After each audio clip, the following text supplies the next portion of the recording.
విద్యార్థులు ఈరోజు తెలుగు వ్యాకరణం మీకు చెప్తాను, వినండి. తెలుగు చక్కగా రావాలి అనుకుంటున్నారా? మీకు తెలుగు వ్యాకరణం రాయలేకపోతున్నారా? అర్థం చేసుకోలేకపోతున్నారా? మీకోసమే ఇది. అంటే మీరు ఈ క్లాస్ వింటే మీరు చక్కగా తెలుగు వ్యాకరణం నేర్చుకోగలుగుతారు, రాయగలుగుతారు. ఇప్పుడు అవ్యయం అంటే ఇక్కడ మీకు పరిచయం చేస్తాను. అవ్యయం అనేది మీకు భాషా భాగాల్లో ఒకటి. లింగము, వచనము, విభక్తి లేని పదాలను అవ్యయం అంటాము. అంటే అవ్యయం అంటారు. అంటే ఇక్కడ లింగము, వచనము, విభక్తి లేకుండా ఏ పదాలైతే వస్తాయో వాటిని అవ్యయం అంటారు. భాషా భాగాల్లో ఇది ఒకటి అవ్యయం. మరి అవ్యయం తెలియాలి అంటే మనకు ఏమేమి తెలియాలి అనేది ఇక్కడ చూద్దాం. అవ్యయం తెలియాలి అంటే మనకు ఒక లింగము తెలియాలి, వచనము తెలియాలి, విభక్తులు కూడా తెలియాలి. అప్పుడే అవ్యయం అనేది అర్థం అవుతుంది. అవ్యయం తెలియాలంటే మనకు లింగములు తెలియాలి, వచనములు తెలియాలి, విభక్తుల గురించి తెలుసుకోవాలి. అప్పుడు కానీ అవ్యయం అనేది మనకు అర్థమవుతుంది. మరి లింగములు ఏంటి, వచనములు ఏంటి, విభక్తులు ఏంటి అనేవి మనము ఇక్కడ మీకు పరిచయం చేయడం జరుగుతుంది. లింగములు అంటే ఏంటి? మరి ఆ లింగములు మీకు తెలుసుకుంటేనే అవ్యయం తెలుస్తుంది. కాబట్టి పుంలింగము అనే దానికి మహద్వాచకము అని కూడా ఇంకొక పేరు. మహద్వాచకము అనవచ్చు, పుంలింగము అని కూడా అనవచ్చు. లింగములలో ఇది ఒకటి. ఇంకొకటి చూద్దామా? స్త్రీలింగము, మహతీవాచకము. స్త్రీలింగముకు మహతీవాచకం అని మరి ఒక పేరు. స్త్రీలింగము అనవచ్చు, మహతీవాచకం అని కూడా అనవచ్చు. లింగములలో ఈ రెండు కాకుండా ఇంకొక లింగం ఉంటుంది, నపుంసక లింగము. నపుంసక లింగముని అమహద్వాచకం అని కూడా అంటాము. అంటే దీనికి మరొక పేరు అమహద్వాచకం నపుంసక లింగానికి. అంటే లింగములు అనేవి ఈ మూడు ఉంటాయి. వీటి గురించి విద్యార్థులు ఈరోజు మీకు తెలుగు వ్యాకరణం చెప్పాలని ఉన్నాను. ఓకేనా? తెలుగు వ్యాకరణం నేర్చుకుంటే తెలుగును చక్కగా రాయగలుగుతారు, చదవగలుగుతారు, మీరు తెలుగులో పరిజ్ఞానం పొందగలుగుతారు. కావున ఈరోజు మీకు తెలుగు వ్యాకరణమైన లింగములు తెలియజేస్తాను. లింగములు అనేవి మనకు భాషలో ఒక భాగము. అంటే మనకు భాష తెలియాలి అంటే లింగములు కూడా తెలియాలి. స్త్రీ పురుషాది జాతి భేదము లింగము అంటారు. అంటే స్త్రీ పురుషులు మరియు జాతులు వీటి గురించి తెలియజేసే పదాలే లింగము అని చెప్పవచ్చు. అంటే స్త్రీలా పురుషులా ఆ పదం ఏంటి, ఇంకా స్త్రీ పురుష కాకుండా ఇంకా వేరే ఏ పదాలా అనేది మనం ఇక్కడ లింగము అని చెప్తాము. అయితే లింగములు మరియు విధములు అంటే అందులో లింగముల యొక్క రకాలు ఎన్ని రకాలు ఉంటుంది లింగములు అనేది ఇక్కడ మీకు తెలియజేస్తాను. ఓకేనా విద్యార్థులు? లింగములు రకాల యొక్క పరిచయం. ఒకటవది పుంలింగము అంటే పురుషులకు సంబంధించిన పదాలు, వాటిని పుంలింగము అంటాము. పురుష పదాలు అన్నింటినీ పుంలింగము అంటాము. స్త్రీలింగము రెండవది స్త్రీలింగము. స్త్రీ జాతికి సంబంధించిన పదాలన్నింటినీ మనము స్త్రీలింగము అంటాము. అంటే ఓన్లీ స్త్రీలకు సంబంధించినవి. ఈ రెండు కాకుండా నపుంసకలింగము మూడవది ఉంటుంది. అంటే స్త్రీ కాదు, పురుష కాదు, స్త్రీ పురుష జాతి కానివి నపుంసకలింగము. చెప్పలేనివి, స్త్రీ పురుషు అనేది చెప్పలేని వాటిని నపుంసకలింగము అంటాము. అవి ఏంటో ఇప్పుడు చూద్దాము.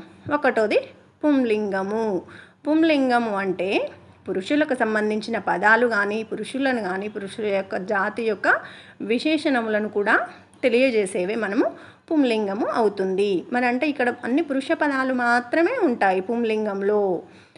మీకు ఈ పుంలింగం యొక్క వివరణ మరియు వాటికి సంబంధించిన పదాలు మరియు వాటికి సంబంధించిన వాక్యాలు కూడా ఇక్కడ తెలియజేయడం జరుగుతుంది. పురుషులను వారి విశేషణములను తెలిపే పదాలను పుంలింగము అంటారు. అంటే పురుషులను గురించి మరియు వారి యొక్క విశేషణములను గురించి కూడా తెలియజేసే పదాలే పుంలింగము అంటాము. మరి ఉదాహరణకు కూడా ఏ విధంగా ఉంటాయి ఆ పదాలు అనేవి మీకు కొన్ని ఇక్కడ ఉదాహరణలు తెలియజేస్తాను. బాలుడు అనేది ఆడన మగన? మగ అంటే పురుషు, కాబట్టి బాలుడు అనేది పుంలింగము. రాజయ్య అనేది కూడా మగ, కాబట్టి అది కూడా పుంలింగము. పంతులు అనేది కూడా మనకు స్త్రీనా పురుష అంటే పురుషుడు, కాబట్టి పుంలింగము. గుణవంతుడు. చూడండి, గుణవంతుడు అన్నాము కాబట్టి ఇది పుంలింగము, అంటే మగవాళ్ళకు తెలియజేసేది. తాతయ్య, తాతయ్య అంటే కూడా పురుషుడు కదా, అందుకని పుంలింగము అంటాము. అన్న, అన్న అనేది కూడా పురుషుడే కావున అది కూడా పుంలింగం అవుతుంది. అర్థమైందా విద్యార్థులు? ఈ విధంగా పుంలింగం పదాలు ఇంకా చాలా ఉంటాయి. వీటిని బట్టి మీరు ఇంకా మిగతా వాటిని కూడా నేర్చుకోవచ్చు సులువుగా. ఇంకా రెండవది స్త్రీలింగము. ఈ స్త్రీలింగము అనేది స్త్రీ జాతికి సంబంధించిన పదాలు మరియు జాతులకు సంబంధించిన విశేషణములు వాటిని తెలిపే పదాలుగా స్త్రీలింగంని మనము చెప్పవచ్చు. ఇక్కడ స్త్రీలింగం యొక్క వివరణ మరియు వాటి పదాలు ఇంకా ఉదాహరణలు మీకు కొన్ని తెలియజేస్తాను. మరి ఇక్కడ స్త్రీలింగము అంటే ఏంటి అంటే స్త్రీలను వారి విశేషణములను తెలిపే పదాలను స్త్రీలింగము అంటాము. అంటే స్త్రీలను గురించి, స్త్రీల పేర్లను గురించి, స్త్రీ విశేషణములను గురించి తెలిపే పదమే స్త్రీలింగము అంటాము. మరి స్త్రీలింగం పదాలు కొన్ని ఉదాహరణలు తెలియజేస్తాను. ఆ ఉదాహరణలను బట్టి మీరు ఇంకా అనేకము పదాలు నేర్చుకోవచ్చు. కమల, కమల అనేది స్త్రీనా పురుషుడా? స్త్రీ కాబట్టి ఇది స్త్రీలింగము అంటాము. ఇంకా బాలిక, బాలిక అనేది కూడా ఇది స్త్రీలింగము కావున స్త్రీకి సంబంధించిన పదం కాబట్టి స్త్రీలింగమే అవుతుంది. వదిన, వదిన అంటే పురుషుడా స్త్రీయా? స్త్రీ కాబట్టి ఇది స్త్రీలింగము అవుతుంది. ఇంకా చూద్దామా? అమ్మ, అమ్మ అంటే కూడా స్త్రీయే కావున ఇది స్త్రీలింగం అవుతుంది. ఇంకా చూద్దామా విద్యార్థులు? నర్తకి అంటే నాట్యం చేసే ఆవిడ కాబట్టి ఆమె స్త్రీనే కాబట్టి స్త్రీలింగమే అవుతుంది నర్తకి కూడా. ఆమె, ఆమె అనేది కూడా, ఆమె అనే స్త్రీయా పురుష అంటే స్త్రీ కావున స్త్రీలింగం అవుతుంది. నాయనమ్మ, చూడండి నాయనమ్మ కూడా స్త్రీయే కావున స్త్రీలింగము అవుతుంది. ఇంకా చూద్దామా విద్యార్థులు? అత్తమ్మ, చూడండి అత్తమ్మ కూడా స్త్రీయే కావున స్త్రీలింగం అవుతుంది. ఈ విధంగా మీరు స్త్రీలింగ పదాలు అనేకం గుర్తుపట్టవచ్చు, రాయవచ్చు, నేర్చుకోవచ్చు. వీటిని గ్రహించండి. మీరు ఇంకా అనేక పదాలను కూడా రాయడానికి ప్రయత్నించండి. ఇంకా మూడవది చూద్దాము. నపుంసక లింగము అంటే అది స్త్రీనో పురుషో మనము చెప్పలేనిది నపుంసక లింగము. అది స్త్రీ జాతీయ పురుష జాతీయ అని చెప్పేదాటిని తప్ప మిగిలినవన్నీ నపుంసక లింగం అవుతాయి. ఇక్కడ ఏంటేంటి అంటే వృక్షములను, నిర్జీవులను, జంతువులను, వాటి విశేషణములను నపుంసకలింగము అంటారు. అంటే వృక్షాలను నపుంసకలింగమే, నిర్జీవులు అంటే జీవం లేనివి అవి నపుంసకలింగమే, జంతువులు వాటికి జంతువులకు ప్రాణం ఉన్నా కానీ అవి నపుంసకలింగము. ఆడనో మగనో తెలియదు కదా, అందుకని అవి నపుంసకలింగం అంటాము. వాటి యొక్క విశేషణములను కూడా నపుంసకలింగమే అని అంటాము. అంటే అందులో వృక్షాలు కావచ్చు, నిర్జీవులు కావచ్చు, జంతువులు కావచ్చు, వాటి విశేషణాలు కావచ్చు, వాటిని నపుంసకలింగము అంటాము. ఇక్కడ ఉదాహరణ చూస్తే బటర్ఫ్లై కూడా నపుంసకలింగం అవుతుంది. చెట్టు, చెట్టు అనేది కూడా మనకు ఆడ మగ కాదు కదా కాబట్టి నపుంసకలింగము. మంచం, మంచం అంటే నిర్జీవి కాబట్టి అది జీవం ఉండదు, అది కూడా నపుంసకలింగం అవుతుంది. నెమలి, నెమలికి జీవం ఉంటుంది కానీ అది ఒక పక్షి కావున అది నెమలి ఆడనో మగనో తెలియదు, నెమలి అన్నాము అంతే, కావున అది నపుంసకలింగం అవుతుంది. ఏనుగు, ఏనుగు ఆడైనా మగైనా కావచ్చు కానీ మనకు ఏనుగు అనేది ఆడనా మగనా అనేది అందులో మనకు తెలియట్లే కావున అది నపుంసకలింగం అవుతుంది. పుస్తకం, పుస్తకం నిర్జీవి కావున జీవం లేదు కావున నపుంసకలింగం అవుతుంది. కలము, కలము అంటే పెన్ను, పెన్ను కూడా ప్రాణం ఉండదు, నిర్జీవి కదా, జీవం లేనిది కావున అది నపుంసకలింగం అవుతుంది. ఈ విధంగా మీరు అనేక పదాలు నేర్చుకోండి. ఇప్పుడు ఆ పదాలు వాక్యాలుగా మనము నేర్చుకుందాము. ఆ పదాలను మనము లింగముల పదాలను ఏ విధంగా వాక్యాలు రాయవచ్చో, ఆ వాక్యాలను ఏ విధంగా గుర్తుపట్టవచ్చో మనం కొన్ని చూద్దాము విద్యార్థులు. భాగ్య పాఠం చదువుతున్నది. ఇక్కడ చూడండి, భాగ్య పాఠం చదువుతున్నది. భాగ్య అనేది స్త్రీయా పురుషా? స్త్రీ కాబట్టి ఇక్కడ ఇది స్త్రీలింగ పదము. ఈ వాక్యములో ఇది స్త్రీలింగ పదము. భాగ్య అనేది స్త్రీకి సంబంధించినది, స్త్రీలింగ పదము. బాలుడు బాగా ఆడుతున్నాడు. చూడండి, బాలుడు బాగా ఆడుతున్నాడు అంటే బాలుడు అనేది స్త్రీయా పురుషా? పురుషుడు కాబట్టి ఇదేంటిది? స్త్రీ పురుష పుంలింగం అవుతుంది. భాగ్య స్త్రీలింగము, బాలుడు పుంలింగం అవుతుంది. నెమలి నాట్యం చేస్తుంది. చూడండి ఇక్కడ నెమలి నాట్యం చేస్తుంది. ఇందులో నెమలి అనేది స్త్రీ కాదు, పురుషు కాదు. అంటే మనకు కావచ్చు, కానీ మనకి ఇందులో తెలియట్లేదు. స్త్రీ ఆడ మగ అనేది తెలియట్లేదు కదా, కావున ఇది నపుంసకలింగం అవుతుంది. మా అక్క చక్కగా పాడుతుంది. ఇక్కడ అక్క అనేది ఏంటి, స్త్రీకి సంబంధించిన పదం, కావున ఇది స్త్రీలింగం అవుతుంది. ఈ విధంగా మీరు అనేక వాక్యాలు, పదాలు కూడా పదాల ద్వారా వాక్యాలలో పదాలు నేర్చుకోవచ్చు. ఓకేనా విద్యార్థులు, ఈరోజు మీకోసం ఒక పొడుపు కథ. పొడుపు కథలు వినండి, విజ్ఞానాన్ని పెంచుకోండి. ఈరోజు మీకు చెప్పబోయే పొడుపు కథ ఏంటి అంటే, నేను నల్లగా ఉంటాను, వాడినప్పుడు ఎర్రగా మారుతాను, చివరకు బూడిదను అవుతాను, నేనెవరిని? అర్థమైందా విద్యార్థులు?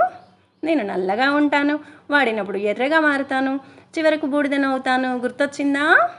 నేనే చెప్పనా?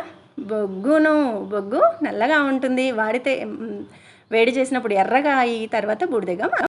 విద్యార్థులు, ఈరోజు మీకోసం తెలుగు వ్యాకరణం చెప్పాలని ఈ వీడియోను చేశాను. ఓకేనా? తెలుగు చక్కగా రాయాలి అంటే, చదవాలి అంటే, మీకు తెలుగులో భాషా పరిజ్ఞానం పెరగాలి అంటే తెలుగు వ్యాకరణం మీకు ఖచ్చితంగా వచ్చి ఉండాలి. అయితే ఈరోజు మీకు చెప్పే విషయం ఏంటి అంటే, వచనములు అనేవి మనకు తెలుగు వ్యాకరణంలో ఒక భాగము. మరి వచనములు అంటే ఏంటి అంటే, చెప్పబడినది వచనం అంటారు. అంటే ఏదైతే చెప్తున్నామో దానిని వచనం అంటాము. అలాగే మరి వచనము అంటే సంఖ్యలను తెలిపే పదాలను వచనములు అంటారు. అంటే మనం సంఖ్యలను గురించి తెలిపేది, ఒకటా రెండా అంతకంటే ఎక్కువనా అనే విషయాన్ని తెలియజేసేది వచనములు అంటాము. మరి ఆ వచనములు ఏ విధంగా ఉంటాయో మీకు ఇప్పుడు ఇక్కడ పరిచయం చేస్తాను. చక్కగా వినండి, గ్రహించండి. ఓకేనా? వచనములు, విధములు. అంటే ఈ వచనముల యొక్క విధములు ఏ విధంగా ఉంటాయి, ఎన్ని రకాలు అనేది. అయితే తెలుగులో వచనములు అనేవి 2 రకాలు. తెలుగులో వచనములు 2 రకాలు, 2 విధములు అంటారు. ఒకటవది ఏకవచనము, ఒక్క పదాన్ని తెలియజేసేది, ఒక వ్యక్తిని మాత్రమే, ఒకటిని మాత్రమే తెలియజేసేది ఏకవచనము. ఏక అంటే ఒకటి. బహువచనము అంటే ఒకటి కంటే ఎక్కువ వ్యక్తులను కానీ వస్తువులను కానీ ఎక్కువ వాటిని తెలియజేసేది బహువచనము అంటాము. అంటే ఇక్కడ మనకు తెలుగులో ఏకవచనము, బహువచనము. ఇవి కాకుండా నిత్యైకవచనము అంటే నిత్యం ఆ పదాలు ఏకవచనంతోనే మనము రాస్తాము, పలుకుతాము. అంటే ఇంకా దానికి బహువచన పదము ఉండదు. ఈ ఏకవచనం బహువచనం కాకుండా నిత్యైకవచనము ఉంటుంది, మరియు నిత్య బహువచనము కూడా ఉంటుంది. అంటే ఏంటి నిత్య బహువచనం అంటే, నిత్యము బహువచనం రూపంలోనే ఉంటాయి ఆ పదాలు. అంటే దానికి ఏకవచనం అనేది ఉండదు. వీటిని గురించి మీకు ఇంకా వివరంగా తెలియజేస్తాను, చూసి విని నేర్చుకోండి. ఓకేనా? ఇప్పుడు ఏకవచనము మీకు ఇక్కడ పరిచయం చేస్తాను. ఓకేనా? ఏకవచనము అంటే ఏంటి అంటే, ఒకటిని గురించి మాత్రమే తెలియజేయునది. అంటే ఒక వ్యక్తి కానీ ఒక వస్తువు కానీ ఏదైనా ఒకటి గురించి మాత్రమే తెలియజేయునది ఏకవచనము అంటాము. ఇక్కడ ఒక మనిషి ఉన్నాడు చూడండి, ఒక మనిషి అంటే అది ఏకవచనం. మనిషి అనేది ఒక ఏకవచనము. అట్లా అంటే ఒక వస్తువును కానీ ఒక వ్యక్తిని కానీ తెలిపే పదాలను ఏకవచనము అంటాము. చూడండి, అంటే ఒక వస్తువును కానీ ఒక వ్యక్తిని కానీ తెలిపే పదాలను ఏకవచనం అంటారు. అంటే అది ఒక వస్తువే కావచ్చు, ఒక వ్యక్తే కావచ్చు. ఒకరిని గురించి తెలియజేస్తే దానిని ఏకవచనం అంటాము. ఉదాహరణకు చూస్తే మనిషి, ఇక్కడ ఒక మనిషి ఉన్నాడుగా, మనిషి అనేది ఏకవచనము. ఒక్కరిని గురించి తెలుస్తుంది కాబట్టి మనిషి ఏకవచనము. వృక్షము అంటే చెట్టు కదా, ఒక్కటే వృక్షము అంటే, అందువలన అది ఏకవచనం అవుతుంది. పుస్తకం అంటే కూడా ఎన్ని, ఒకటే కాబట్టి అది కూడా ఏకవచనం అవుతుంది. అలాగే కలము అంటే పెన్ను కూడా ఒకటే, కావున అక్కడ అది కూడా ఏకవచనం అవుతుంది. విమానం అంటే ఎన్ని అంటే అది ఒకటే, కావున ఒకటి తెలియజేస్తుందిగా, అది ఏకవచనం. పాఠశాల అనేది కూడా ఒకటి మాత్రమే తెలియజేస్తుంది కాబట్టి అది ఏకవచనం అవుతుంది. ఏనుగు అనేది ఒక జంతువుని మాత్రమే తెలియజేస్తుంది, కావున అది కూడా ఏకవచనమే అవుతుంది. ఉడుతా. ఉడుతా అనేది కూడా ఒకటిని మాత్రమే తెలియజేస్తుంది. కావున ఇది కూడా ఏకవచనమే అవుతుంది. ఇలాంటి ఎన్నో ఏకవచన పదాలను మీరు గ్రహించవచ్చు. అలాగే ఇప్పుడు బహువచనాన్ని ఇక్కడ వివరిస్తాను చూడండి. బహువచనం అంటే ఏకవచనం అంటే ఒకటి, ఆ ఒకటి కంటే ఎక్కువ ఉంటే బహువచనం అంటాం. అంటే చాలా ఉండేయే బహువచనం అంటాము. ఒకటి కంటే ఎక్కువ వస్తువులను కానీ వ్యక్తులను కానీ తెలిపే పదాలను బహువచనం అంటారు. అంటే ఒకటి కంటే ఎక్కువ వస్తువులు కావచ్చు లేదా ఎక్కువ వ్యక్తులను కావచ్చు తెలిపే పదాలనే బహువచనము అంటాము. తెలుగులో ఏకవచనము బహువచనము ఈ రెండు ఉంటాయి. ఈ విధంగా అంటే ఒకటిని మాత్రమే తెలియజేస్తే ఏకవచనము, ఇక్కడ ఒకటి కంటే ఎక్కువ, అది రెండు కావచ్చు ఇంకా ఎక్కువ కావచ్చు, ఒకటి కంటే ఎక్కువ ఉంటాయి కాబట్టి అది బహువచనము అంటాము. అంటే ఇంకా ఒకటి కంటే పైన ఎన్ని ఉన్నది బహువచనమే.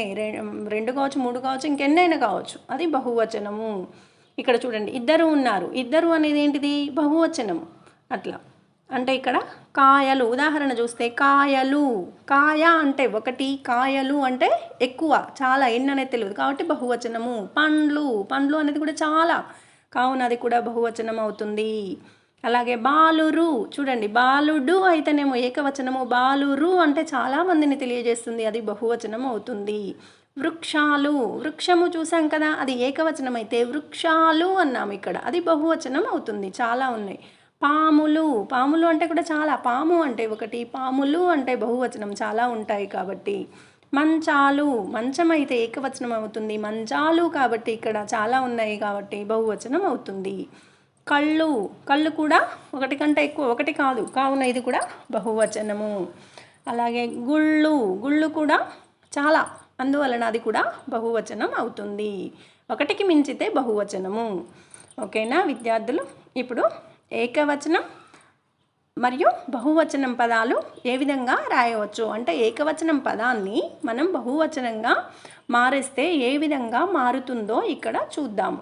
అంటే ఏకవచనం పదము బహువచనంగా రాసేటప్పుడు అక్షరాలు ఏ విధంగా మారుతాయో ఇక్కడ మీకు పరిచయం చేస్తాను. చూస్తూ వింటూ గ్రహించండి, నేర్చుకోండి. నది, చూడండి, నది అంటే ఏకవచనం ఒకటి. మరి చాలా అంటే నదులు, చూడండి, దాకు కొమ్ము వచ్చి లాకి కొమ్ము వచ్చింది, నది, నదులు, నదీలు రాలే, ఇక్కడ నదులు వచ్చింది, బహువచనం. తీగ, తీగలు, చూడండి, ఇక్కడ ఏమీ మారలే, తీగకి లు చేరిస్తే బహువచనం అయింది, నది మాత్రం మారింది. అలాగే పండు, చూడండి, పండు అనేది ఏకవచనము, ఒకటే తెలియజేసేది పండు. అలాగే పండ్లు, చూడండి, పండుకి లావత్తు పెడితే బహువచనం అయిపోయింది. మారే విధానము గ్రహించండి, ఏ విధంగా మారుతాయో బహువచనం చేరేటప్పుడు. కలం, చూడండి, కలం అంటే ఒకటి, మరి కలంకి బహువచనం ఏంటి? కలాలు, లాకు దీర్ఘం వచ్చి, సున్నా పోయి లాకు దీర్ఘం వచ్చి మళ్ళీ లు చేరింది, అంటే ఇక్కడ ఈ విధంగా బహువచనం మారుతూ ఉంది. మర, మర అంటే ఒకటే, కావున అది ఏకవచనం. మరి బహువచనం కావాలి అంటే చూడండి, లాకొమ్మిసెల్లు పెట్టేస్తే మరలు అయింది. ఈ విధంగా మార్పులు రకరకాలుగా మారుతూ ఉంటాయి. కారు, కారు అంటే ఒకటి, ఏకవచనము. మరి కారులు అనము, మనం ఏమనాలి? కార్లు, రూకి లావత్తు పెట్టేసేయాలి, కార్లు. మరి ఇక్కడ మర లాకొమిసలు అంటే మనం పలికే విధానము కొన్నిటికి కొన్ని విధాలుగానే రాయాల్సి ఉంటుంది. విరి, విరి అంటే ఇక్కడ పువ్వు, మరి ఒక్కటే. మరి విరిని మనము బహువచనం రాయాలంటే వీరులు రాయాలి, విరిలు రాస్తే తప్పు అవుతుంది, వీరులు రాయాలి, అప్పుడు బహువచనం కరెక్ట్ అవుతుంది. బాలుడు ఒకరే, బాలుడు అంటే ఏకవచనం. మరి బహువచనం కావాలి అంటే బాలురు రాయాలి. చూడండి ఏ విధంగా మార్పు చెందుతున్నాయో పదాలను గ్రహించండి. చెట్టు, చూడండి, చెట్టు అంటే ఏకవచనము, ఒకటే కదా, అది ఏకవచనము. మరి బహువచనం మారేటప్పుడు టావత్తు, టూకి టావత్తు పోయి లావత్తు వస్తుంది, చెట్లు అవుతుంది బహువచనము. ఈ విధంగా మార్పు చెందుతూ ఉంటాయి. మడి, మడి అంటే ఒకటే, పొలం మడి, చేను మడి ఒకటే, కానీ అదే బహువచనం రాయాలంటే మళ్ళు అవుతుంది. చూడండి, మడి డి మొత్తం పోయి మళ్ళు అవుతుంది. ఈ విధంగా వచనాలు మారుతూ ఉంటాయి. మరి ఇంకా నిత్యైక వచనము అంటే నిత్యము ఏకవచనం రూపంలో ఉండేవి కొన్ని పదాలు ఉంటాయి, వాటిని ఏంటో తెలుసుకోండి. అవి ఎప్పుడు బహువచనంలోకి మారవు. నిత్యము ఏకవచనంగానే ఉంటాయి. ఆ పదాలను కొన్నింటిని మీకు ఏ విధంగా ఉంటాయి ఏంటి అనేది తెలియజేస్తాను. ఏకవచనం మాత్రమే ఉండి బహువచనము లేని పదాలను నిత్య ఏకవచనము అంటాము. అంటే నిత్యము ఏకవచనం ఉంటుంది, దానికి ఏకవచనం మాత్రమే ఉంటుంది, కానీ బహువచనం అసలే మారదు. బహువచనంలోకి మారని పదాలు, నిత్యము ఉండే ఏకవచన పదాలు ఏంటో మీకు ఇక్కడ కొన్ని ఉదాహరణలు తెలియజేస్తాను, వినండి. అవి ఎల్లప్పుడూ మారవు. వరి అనేది మనము అది నిత్యము ఏకవచన రూపంలోనే ఉంటుంది, దానికి వరిలు అనేది ఉండదు బహువచనము, కాబట్టి అది వరియే. రాగి చూడండి, రాగి అనేది ఒక లోహము. ఆ లోహము అనేది ఎప్పుడు మనము ఏకవచనం రూపంలోనే రాస్తాము, పలుకుతాము.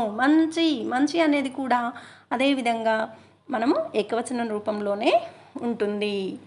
ఉప్పు కూడా చూడండి, చాలా ఉంటాయి ఉప్పు కళ్ళు, కానీ మనము దాన్ని ఏ విధంగా పలుకుతాము, రాస్తాము అంటే ఉప్పు అని రాస్తాము, అది నిత్యం ఏకవచనమే.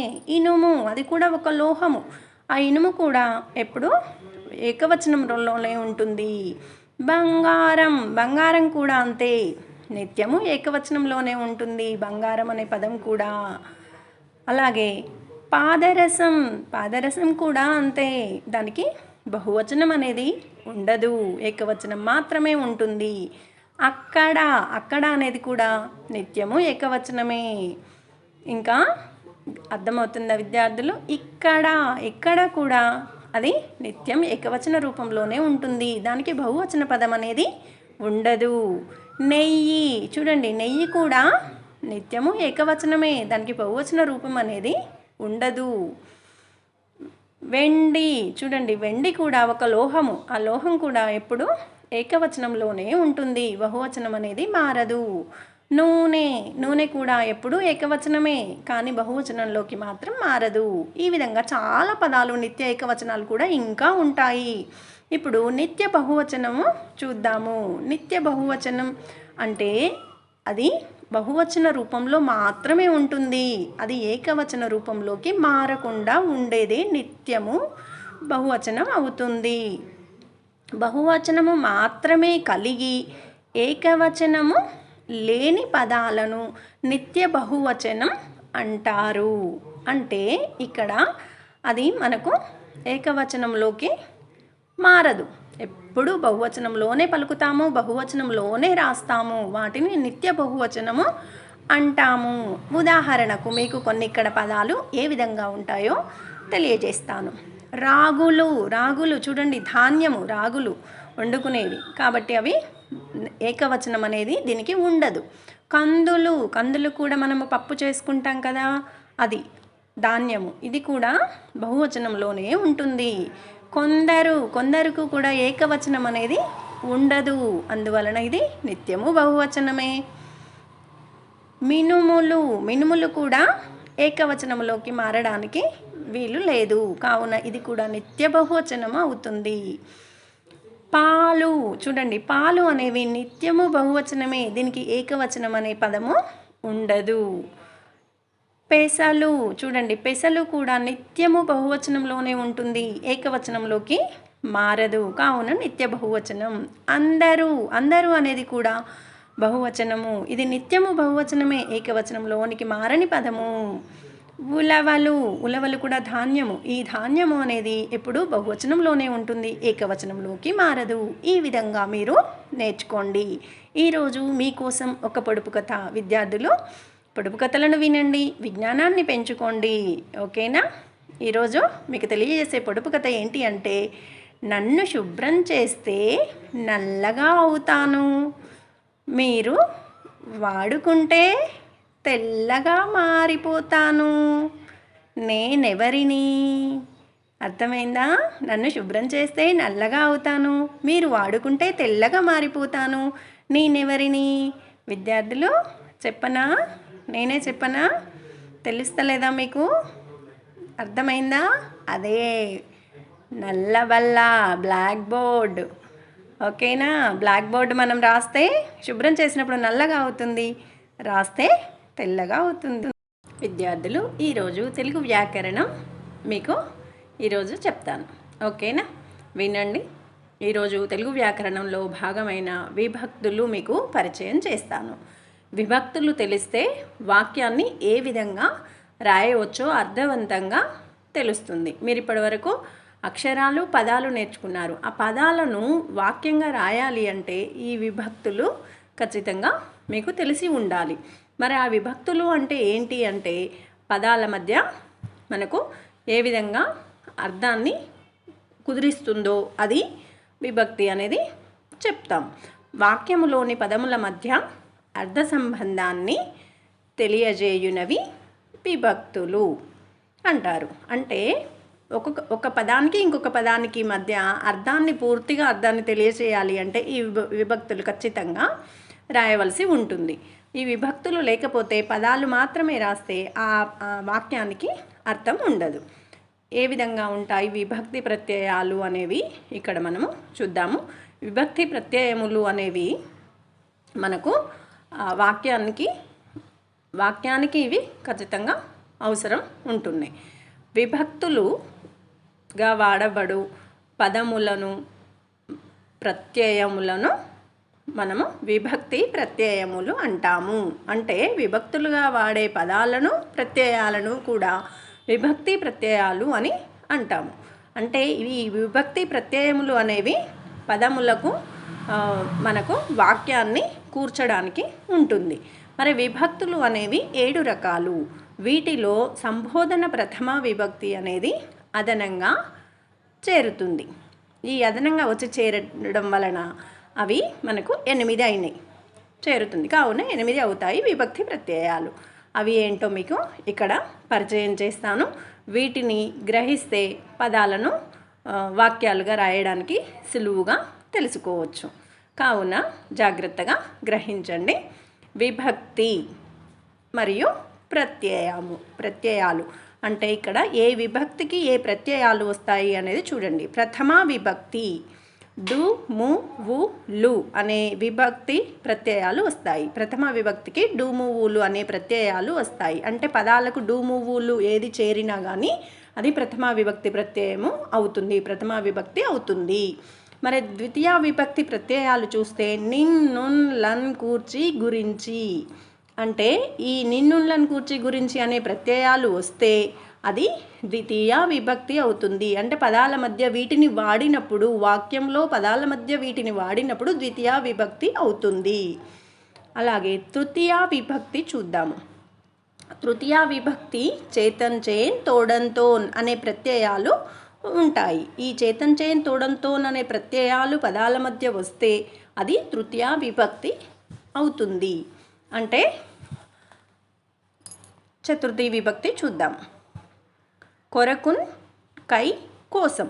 ఈ కొరకున్, కై, కోసం అనే ప్రత్యయాలు వస్తే దాన్ని చతుర్థి విభక్తి అని చెప్తాము.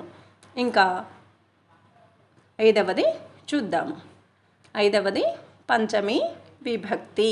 ఈ పంచమి విభక్తికి వలనన్, కంటెన్, పట్టి అనే ప్రత్యయాలు వచ్చి చేరుతాయి. ఈ వలనన్, కంటెన్, పట్టి అనే ప్రత్యయములు చేరినప్పుడు దానిని పంచమి విభక్తి అని అంటాము.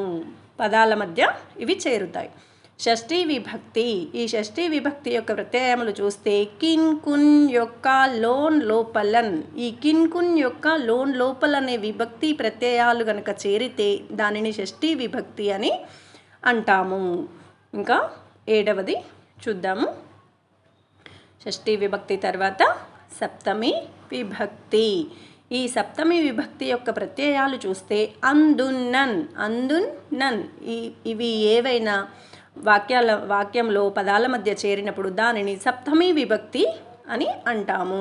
ఇంకా చివరిది 8వది సంబోధన ప్రథమ విభక్తి. ఓ, ఓరి, ఓయి, ఓసి ఇవి గనక పదాల మధ్య వాక్యంలో వస్తే దానిని సంబోధన ప్రథమ విభక్తి అని అంటాము. ఈ విభక్తులు ప్రత్యయాలను కూడుకుని వాక్యాలను తయారు చేయాలి. వాక్యములో విభక్తి ప్రత్యయములు ఏ విధంగా రాయవచ్చో ఏ విధంగా ఉంటాయో ఇక్కడ మీకు తెలియజేస్తాను. వాక్యాన్ని రాయాలి అంటే విభక్తి ప్రత్యయములు మనకు తెలిసి ఉండాలి, వాటిని వాడటం కూడా రావాలి. కావున ఆ విభక్తి ప్రత్యయాల ద్వారా వాక్యాలు రాద్దాం. ఆదిత్య మంచి బాలుడు.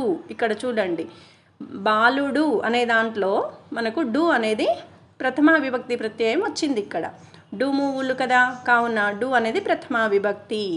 రెండవ వాక్యం చూద్దాం. వాణి పూజ కొరకు పూలు తెచ్చింది. ఇందులో కొరకు అని వచ్చింది. చూడండి, ఈ వాక్యంలో కొరకు అనే విభక్తి ప్రత్యయం వచ్చింది. కొరకున్కై చతుర్థి విభక్తి ప్రత్యయం ఇది. ఇంకొక వాక్యం చూద్దామా. ఆయనను ఒప్పించలేకపోయాను అంటే ఇక్కడ ఏంటి, ను అనేది నిన్నులను కూర్చి గురించి ద్వితీయ విభక్తి, ఇది ద్వితీయ విభక్తి ప్రత్యయం అని చెప్పవచ్చు. ను అనేది ద్వితీయ విభక్తి ప్రత్యయం అని చెప్పవచ్చు. ను లేకపోతే మనము వాక్యం అర్థం మారిపోతుంది. గొప్పవారితో మాట్లాడాలనుకున్నాను. చూడండి, తో అంటే చేతన్ చేన్ తోడంతోన్ తృతీయ విభక్తి.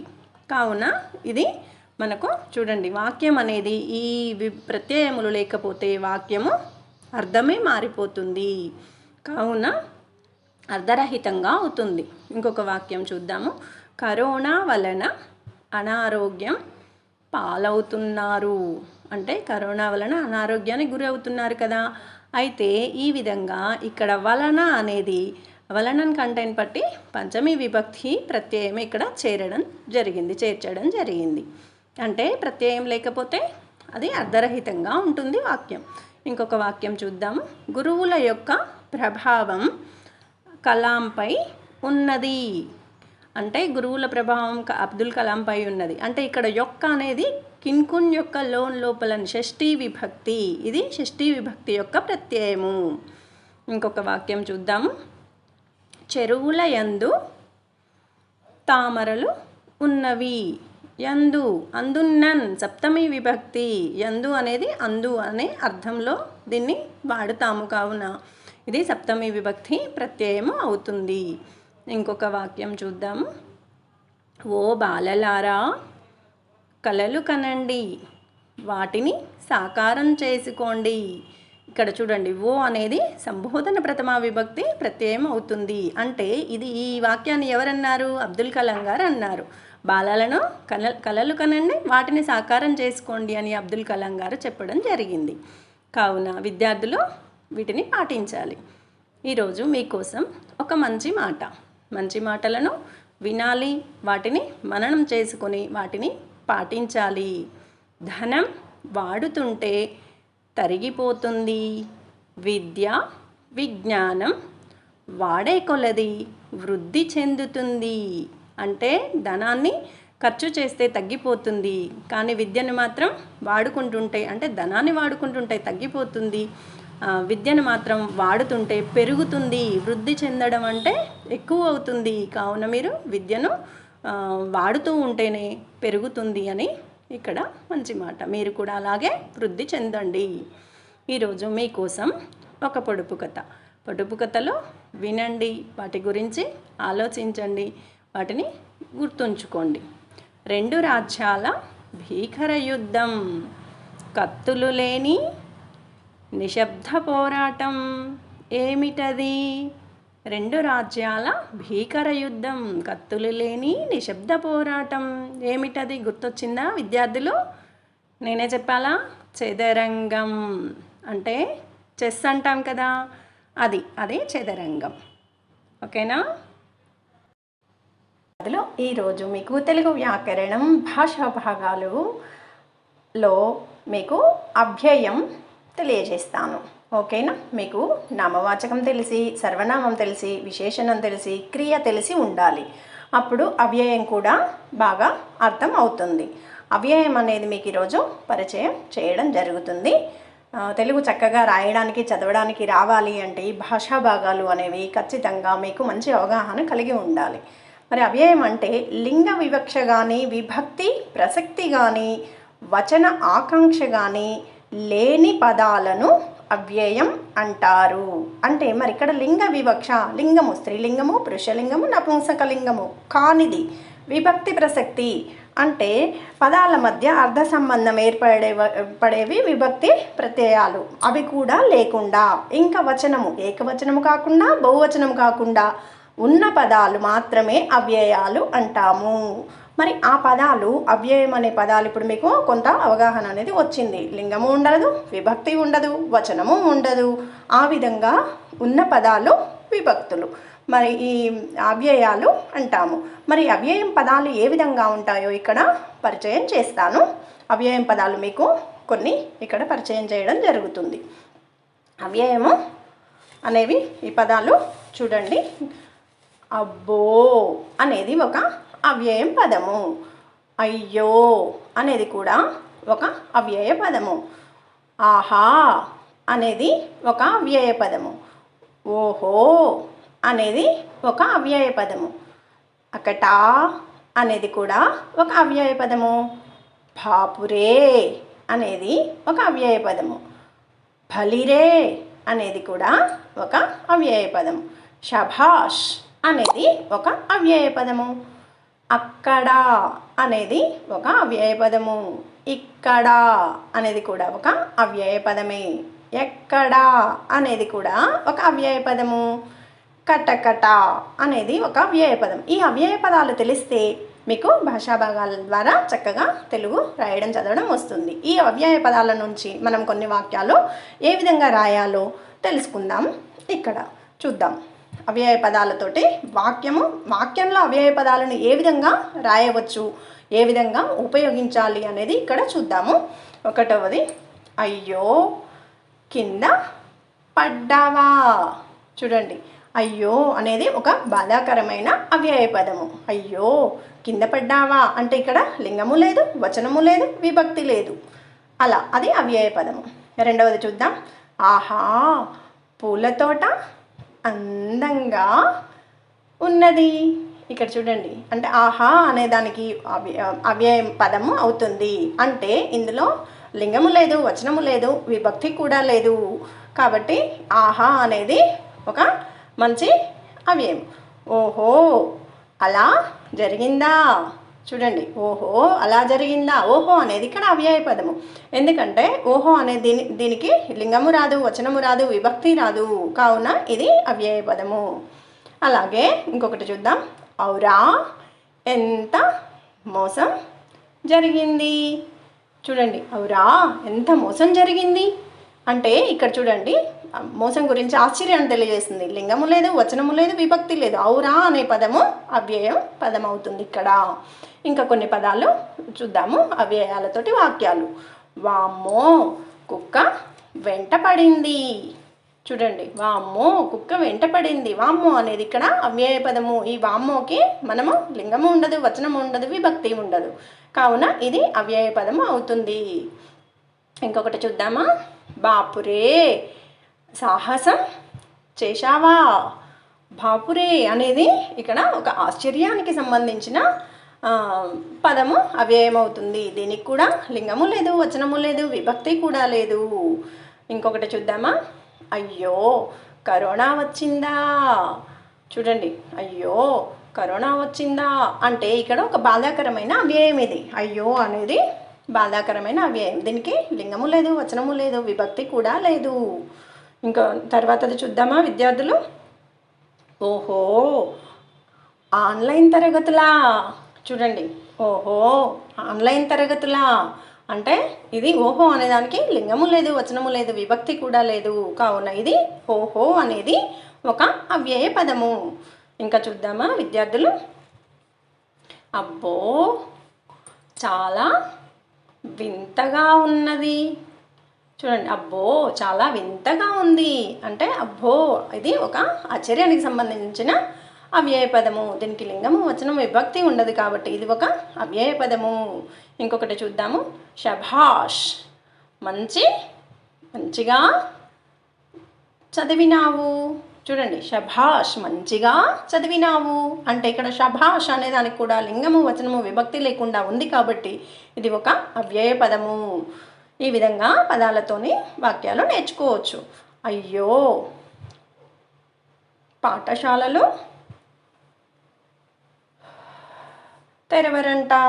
చూడండి, అయ్యో పాఠశాలలు తెరవరంట. అంటే ఇక్కడ అయ్యో అనేది ఈ లింగము వచనము విభక్తి కూడా లేని పదము కాబట్టి అయ్యో అనేది ఇక్కడ మనకు అవ్యయ పదంగా చెప్పవచ్చు.